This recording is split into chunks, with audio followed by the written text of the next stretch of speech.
ಅದು ಹೇಳಕ್ಕೆ ಸುಮ್ಮನೆ ಭಾರಿ ಬೇಟ ನೋಡಿ ದಾವಣಗೆರೆ ರೈಲ್ವೆ ಸ್ಟೇಷನ್ ಮುಂಭಾಗ ನೋಡಿ ಅರ್ಧ ಇಂಥ ಒಳ್ಳೆ ನಿಂಬೆಹಣ್ಣು ಹೆಚ್ಚಿ ಸೋಡಾ ಮಾಡ್ತಾರೆ.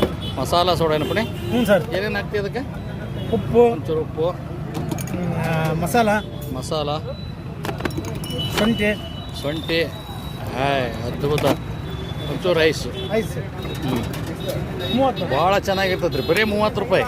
ಸುಮ್ಮನೆ ಅದು ಇದು ತಮ್ಸಪ್ಪು ಸುಡುಗಾಡು ಕುಡಿತೀರಲ್ಲ, ಅದ್ರ ಬದಲು ನೋಡಿ ಟಿಸ್ಕ್ ಹೊಡೆಯೋದು ನೋಡ್ರಿ.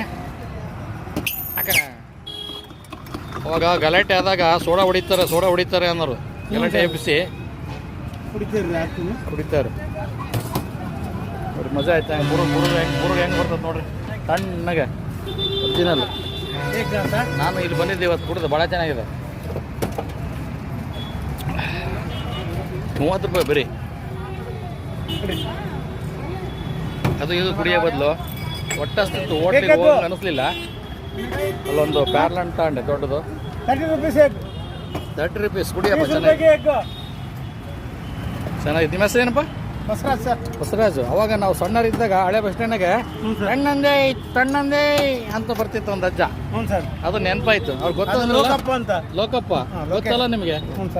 ಅವರಿಂದ ಕಲ್ತಿದ್ದ ನೀವು? ನೆನೆಸ್ಬೇಕು, ಯಾವಾಗಲೂ ಗುರುಗಳು ಮರಿಬಾರ್ದು. ಕಲ್ತು ವಿದ್ಯೆ ಅಲ್ವಾ?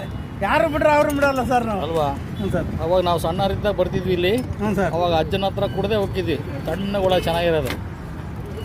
ಆಮೇಲೆ ಲಿಂಬೆ ಹುಳಿ ಪೇಪರ್ಮೆಂಟ್ ಒಂದು ಅಜ್ಜ ಮಾರ್ತಿತ್ತು